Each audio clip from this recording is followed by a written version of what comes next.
Good afternoon, everybody. My name is Donna Fiesel, and I'm your host of Donna's Edge Talk Show. Thank you so much for watching every day, Monday through Friday from 1 to 3 p.m. Central, as I get to ride on with you in the afternoon. It's always a fun one. You can find us on the radio, icradio.media. You can also find us on television, a couple different ways. Channel 182 on Charter Communications up in North Alabama, syndicated on Abundance Television, found on Roku, Apple TV, and Amazon Fire.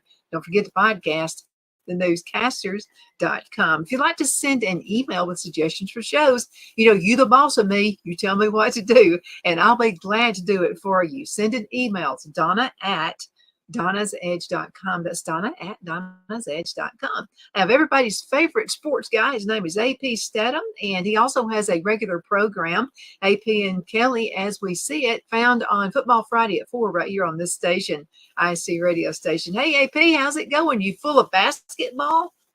Hey, Donna, how are you? Yes, watching all the basketball this weekend. It was so exciting.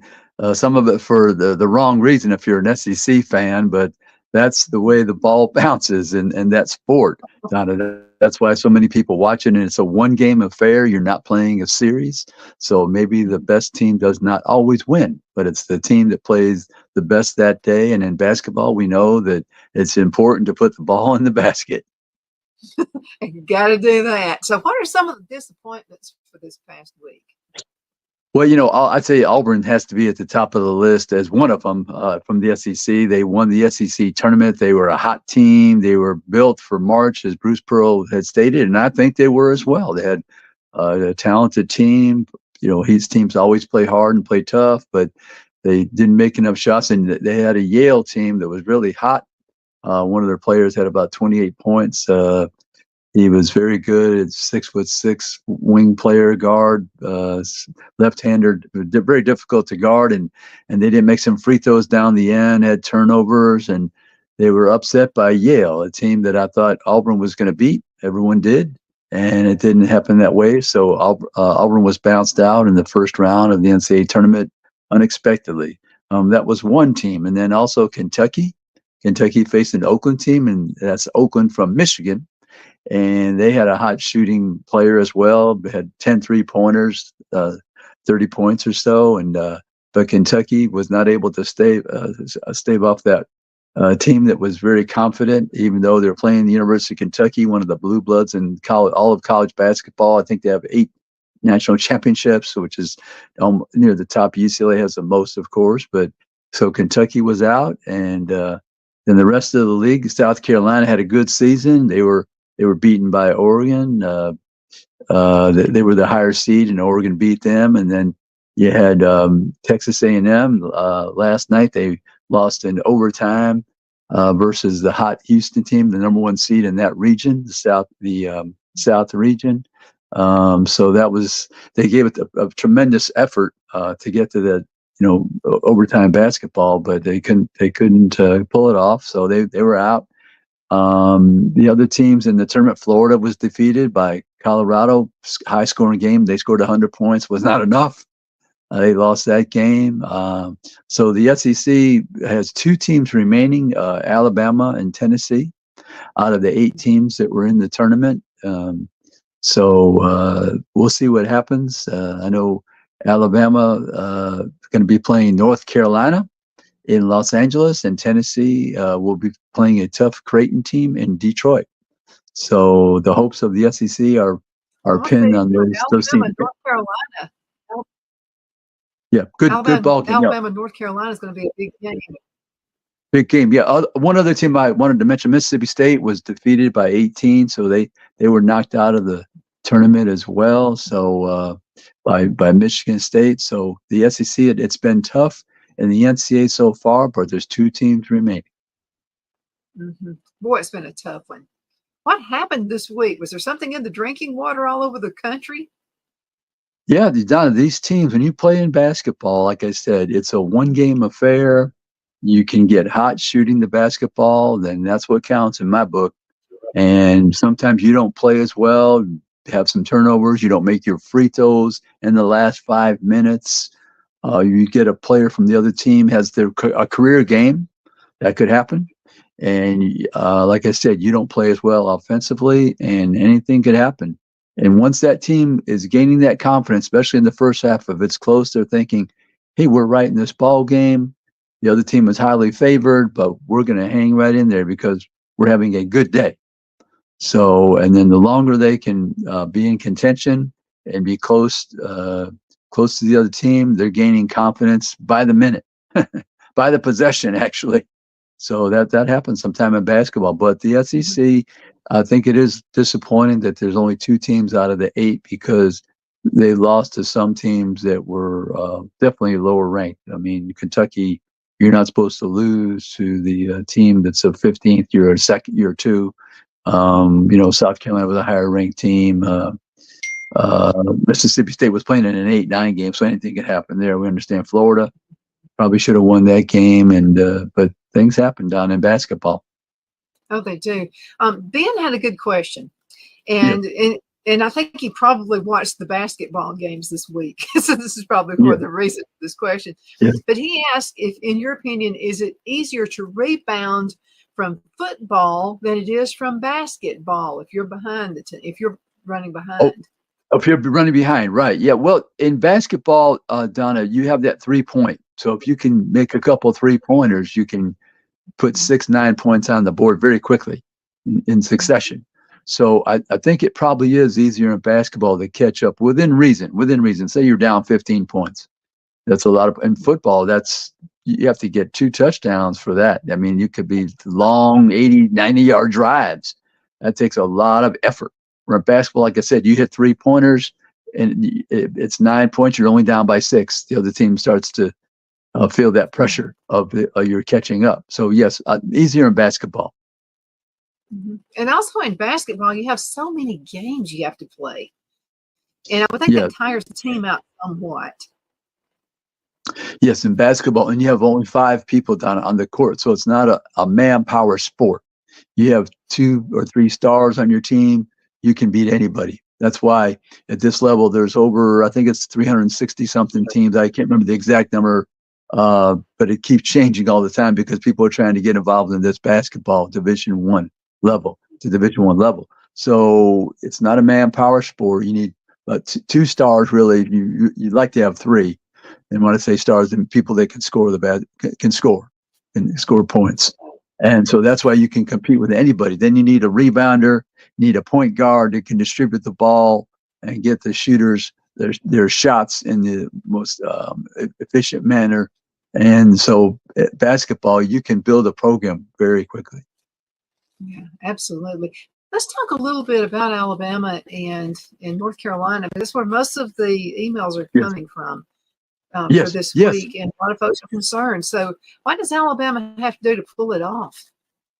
Alabama defensively, that's their Achilles heel, Donna, and they have a big man for North Carolina, Baycott, 6'10" or so. He's played in the Final Four a couple years ago in New Orleans. They were in the championship game, and Davis is the guard.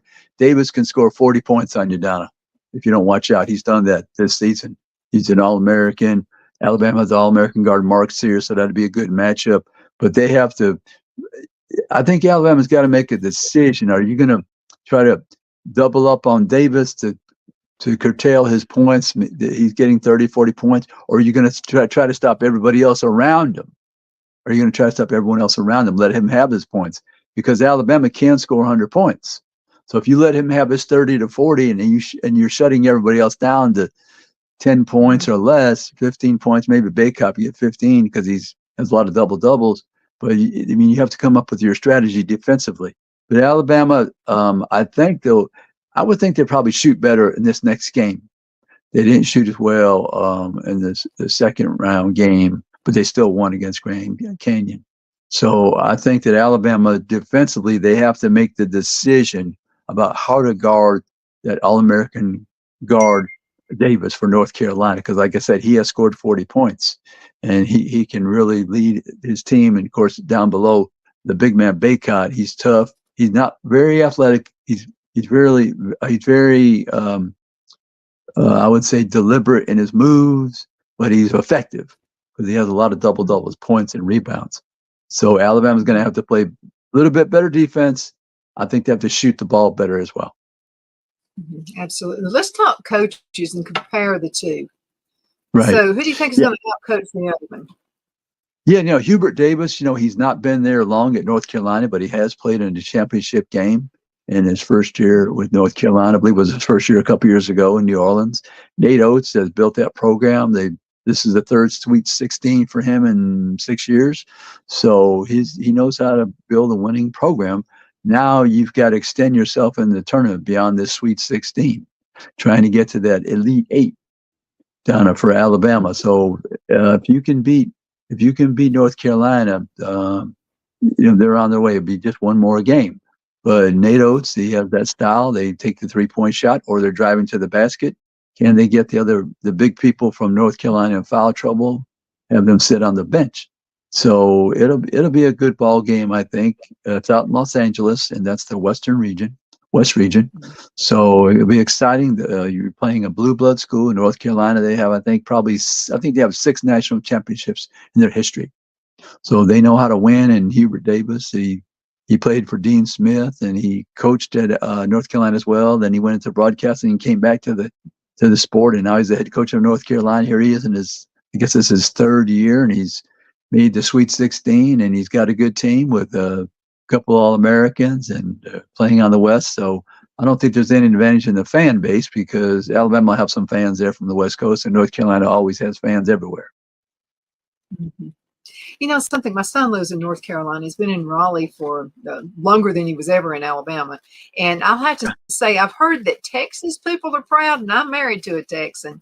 But I don't know. North Carolinians are pretty out there too, and they love their team. Oh, yeah, North Carolina, like I say, they're one of the blue bloods in college basketball. They've been on the scene. They had their first championship, I believe it was 1957, I believe. They beat Kansas with Wilt Chamberlain. And then, Dean Smith ended up being the coach after Frank McGuire was the coach, legendary coach. He was from New York, and he led North Carolina to a title. And then Dean Smith was there for many, many years. He had, 800, 900 wins, whatever it was, when he retired. And then Roy Williams had some championships. And so now Hubert Davis is there, and he's got the program in contention. So, yeah, North Carolina, it's going to be a good battle, I think, for Alabama. They can win. Alabama can win because, Donna, they can score 100 points against anybody. But they might give up 100. But it matters, at the end. They're just a couple points ahead. Absolutely. We have to go into a commercial break. Can you believe half the show is already over? We'll be right back in just a minute. Everybody hang in there. Twin City Used Car Sales has been serving drivers in the Northeast Alabama area for years with a quality selection of late model used cars, SUVs, and pickup trucks. On top of our extensive selection and competitive prices, we offer professional auto financing services for used car buyers of all credit levels. Whether you've just begun your search or you're ready to secure your next vehicle, at Twin City Used Car Sales, you will drive away with the vehicle of your dreams. The sales and finance staff at Twin City Used Car Sales looks forward to serving you, and you can apply for financing online before your visit to our used dealership in Gadsden, Alabama. Check us out on the web at twincityusedcars.com or go by our location at 901 First Avenue, Gadsden, Alabama. We sincerely look forward to serving you.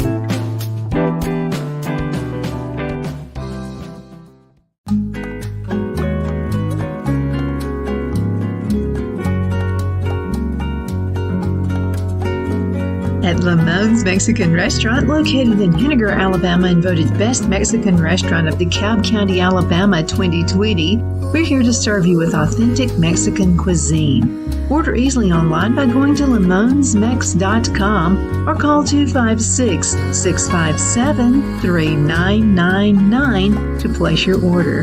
We're open Sunday through Thursday 11 a.m. to 9 p.m. and Friday and Saturday 11 a.m. to 10 p.m. Whether you're celebrating a cozy date night for two or a celebration for a crowd, at Lamone's you'll love our atmosphere and friendly servers. Thank you for dining with Lamone's Mexican Restaurant.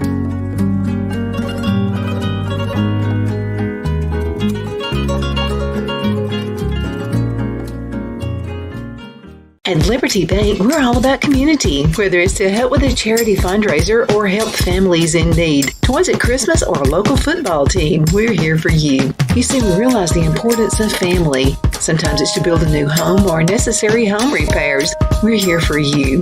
If you like the feel of a small town bank with all the conveniences of a big city bank, we're here to serve you. You will find us at any of our convenient locations in DeKalb, Marshall, Etowah, and Blount counties in North Alabama. You can call and speak with any of our friendly staff at 256-659-2175 or check us out on the web at libertybankal.com. And thank you for your support of our community. Member FDIC Equal Housing Lender.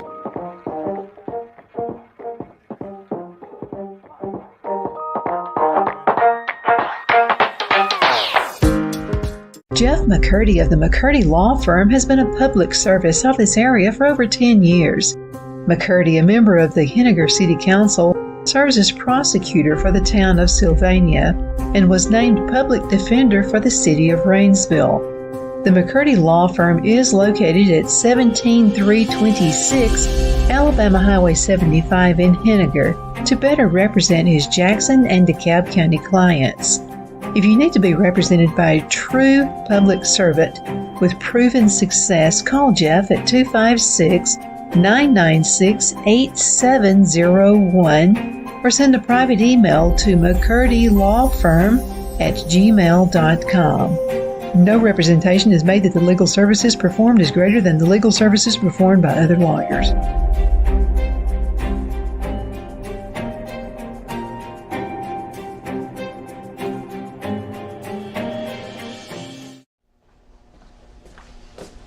Are you ready? We all wonder what tomorrow will bring, but the future lays itself at the feet of the prepared and surrenders to the will of the persistent.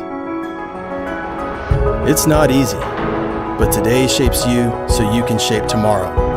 With Northeast Alabama Community College, when the future asks if you're ready, you can answer. Yes. Begin your future at Northeast Alabama Community we're back. College. My name is Donna, and I'm your host of Donna's Edge Talk Show, where truth matters. Thank you so much for watching every day, Monday through Friday from 1 to 3 p.m. Central, as I get right home with you in the afternoon. You know, you can find us on the radio, icradio.media. You can also find us on television, channel 182 on Charter Communications. That's North Alabama. You can also find us on worldwide on Abundance Tundent, found on Roku, Apple TV, and Amazon Fire. And don't forget the podcast now, thenewscasters.com. AP Steadham was with us every Friday, Football Friday at 4. AP and Kelly as we see it. AP, what happened last week's show? Oh, yeah. Last week we had Dick Coffey. Dick is the president of the Birmingham Tip-Off Club, and he has the Dick Coffey guides for football and basketball. It's a very nice publication, Donna. I'd advise people to see if they can obtain one. He has all the schedules of the college teams in high school and around the local area and around Alabama and also across the country. So Dick was at the site in Spokane. He was at the Alabama game up there. So we had a conversation about their upcoming tournament chances and things. So it was fun to talk with Dick, and it's basketball season, and we talked some football as well about Alabama football and the SEC. But Don, I think one of the other teams, I know our Tennessee friends always like to have a report, and their basketball team is doing well in the tournament. They made it to the regional of Detroit, which is the Midwest.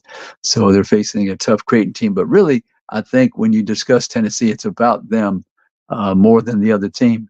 They play defense very well. Night in and night out, game in and game out with Rick Barnes as the head coach, but they have trouble scoring down. So they have Dalton Connect, a transfer from Northern Colorado, and he had I think it was 18 points a day, a little bit of a slow start, but he came on and they were able to win that ball game and get to the Midwest regional site. So Tennessee, they're seeded number 2. And they're playing a tough Creighton team, which I think beat Alabama this year. They're coming out of the Big East. They have a very good coach and good team, and it should be quite a ball game. But So those are the two chances for the SEC on the men's side to continue and try to get to the Final Four in Phoenix, the Phoenix area. So is Tennessee, have they been your surprise team for the season, or is it somebody else? Oh, well, I think it's definitely a surprise because they play good defense, and we said that all the time about Tennessee basketball, but that transfer turned them around because he's able to put 25, 30, even 40 points on the board. And that has helped them win some ball games when they're struggling. You can give him the ball, and he'll score from anywhere. He can take it to the basket. He can shoot outside the three-point shot. He commands a double team at times. So that's important because that'll improve somebody else's chances. He'll pass the ball to somebody who's open for a better shot. So Dalton Connect, he's a key for Tennessee. Donna, when you're in these tournament games, your offensive leaders must produce. If they're scoring 20 points a game, you're counting on them for, let's say, minimum of 15, between 15 and 20, if not more. And then you're looking for, and you probably have a second person averaging double figures and probably a third as well. Some teams have 4. So you have to get near your average if you're going to try to beat some of these top level teams, because they have every intention of playing well themselves. And they're excited to play a team like Tennessee, who's the number 2 seed, and they're coming from a good basketball conference, the Big East. The Big East has done very well. Connecticut's in that conference, and one other team is in that conference as well. I can't remember offhand, but so the SEC, only 2 teams remaining, and Tennessee and Alabama are carrying the hopes of the league in these next games. One in Los Angeles, Alabama, North Carolina, against the blue blood North Carolina, Alabama, surging with Nate Oates, trying to get past that Sweet 16. And then Rick Barnes, he's been a great coach at Texas, and he beat his former team the other day, and now at Tennessee. So let's hope that both teams can shoot the ball very well. I sure am pulling for him, I'll tell you. But who do you think is going to be king of the hill at the end of the season? Yeah, I still look at that UConn, University of Connecticut team. I think they're the best all around. They're going to have their challenges in the East, and we'll see what happens. They'll be playing in the East region, and that next round is at the Boston Garden. So I still think they're the team to beat in the tournament. And like I say, in the West, you have North Carolina, and Alabama's going to play them. And that Midwest is Purdue. So they're going to Detroit. So if Tennessee was fortunate enough to win, there's a possibility they might play Purdue unless they're upset. Then in the South, you have Houston, which had to score 100 points or so to win that game. Overtime situation against Texas A&M gave them a great battle. But Houston's a tough defensive team, can rebound, but you can score on them, obviously. It took a couple overtimes, or at least one overtime to get to that 100 points. But the number 1 teams, North Carolina West, Houston South, Midwest Purdue, University of Connecticut East. Those are the 4 top teams. And Donna, this is the 5th time that the number 1 and number 2 seeds in the 4 regions made the next weekend, made the Sweet 16. That's only happened 5 times since they've had this format. Wow. Wowzer. Okay, now what can you tell us about football? I know we've got a long way to go before the season, right. But what do you know right now about it? Yeah. I mean, I think the biggest stories at the moment, Donna, coming from the SEC in football, probably from Alabama, because you're coming with a brand new coach, and a coach who was one of the greatest of all time. I mean, I'll leave this dispute to somebody else to say who they selected as the greatest of all time. But Nick Saban retired and replaced with Kalen DeBoer. So there's going to be changes there. There'll be some similarities. He'll keep some things that were successful, but he's bringing in his own style of offense and defense and special teams, and the way the team will be coached, and the way specifically the quarterback will be coached and will be asked to do certain things within that offense. So of all the teams in the conference, you're going to have Oklahoma and Texas. They're brand new coming into the SEC. And Alabama, I think those are the biggest stories this year. You look around, Tennessee's trying to rebound. I think it was an underwhelming season last year, but they have Nico at the quarterback position now. You know, he was highly recruited out of California, so they're looking for big things from him. You know, Georgia's trying to rebound from the disappointing loss because they were number one all year and were upset by Alabama, did not make the playoffs. South Carolina, Kentucky, Florida, Vanderbilt, Missouri. We used to be in the East, and now there's no longer any divisions anymore. You know, Missouri's a team. Can they have another good season? They have the quarterback and their wide receiver, their star quarterback and wide receiver return. Can they duplicate or challenge in the SEC to be in contention for the championship? Texas A&M, new coaching staff, Mike Elko coming on board. LSU, Brian Kelly, his team's no offense, but can they play better defense? Much better defense, actually. Really need to build. Arkansas, they're trying to recover from a disappointing season. They'll have a new quarterback. Ole Miss is on the cusp, I think. Can they play a little bit better defense offensively? They'll be one of the top teams probably in the league, maybe in America. Mississippi State, new coaching staff. I'm trying to think if we mentioned everybody. Yeah, and Oklahoma and Texas. Texas has a good quarterback returning, Quinn Ewers, Steve Sarkisian, head coach. Oklahoma will have a new quarterback entering the league, so they're trying to get up to the championship caliber team, because in the past, you know, Oklahoma's one of the blue bloods of college football, but they've had a little bit of a downtrend in the last few years. So they're going to be entering the SEC. It gets tougher. They're not going to get easier coming from the Big 12. So we have all these teams, and we hope that, you know, we know it's going to be an exciting season but Don, I believe it's wide open. I believe that no one knows who's going to win the SEC. If you just had to pick somebody right now, who do you think's going to wind up being the one winning with flying colors? If I had to pick, I'll pick. Good at picking the one. Yeah, I'll pick a couple of teams down. I'll say Georgia. They have their quarterback returning. He was a veteran. He was playing very well last year. And I would say that Texas is a team you have to watch out for them because they made the playoffs. They have their quarterback returning. I would say Texas, and then you know we don't know what's going to happen at Alabama with the new coach. We don't know. But I would say Texas and Georgia. Look out for those two teams. I do too. And you know something? Georgia has a grudge. And it's hard to beat a team that has a grudge, you know? So, I mean, they're going to come out there fighting. They're going to try to, and I think I think they should have a grudge. I really do. Yeah, Donna, Georgia was in position, 29 wins in a row. You're playing the championship game against Alabama in Atlanta. You're a favorite. You're a pretty good favorite in that game, and you end up getting upset. You have a quarterback that, at the end of the year, I mean, they beat Tennessee by about 30 up in Knoxville. They whipped Ole Miss in Athens. They were rolling, and they lost that game to Alabama. So it got very disappointing. Because they never had a chance on it to win 3 national titles in a row, which hasn't been done, I think, since Minnesota way back in the 30s, something like that. Yeah. Absolutely. Hey, people are going to have to call it a day. Time flies when you're having fun. And when I'm talking with sure you, does. Everybody's favorite talk show host. Thank you. Thank you. Especially when it comes to sports. Hey, thank you very much, Donna. Remember, 4 p.m. Central, IC Radio, AP and Kelly, as we see it. Thank you so much for having us, Donna.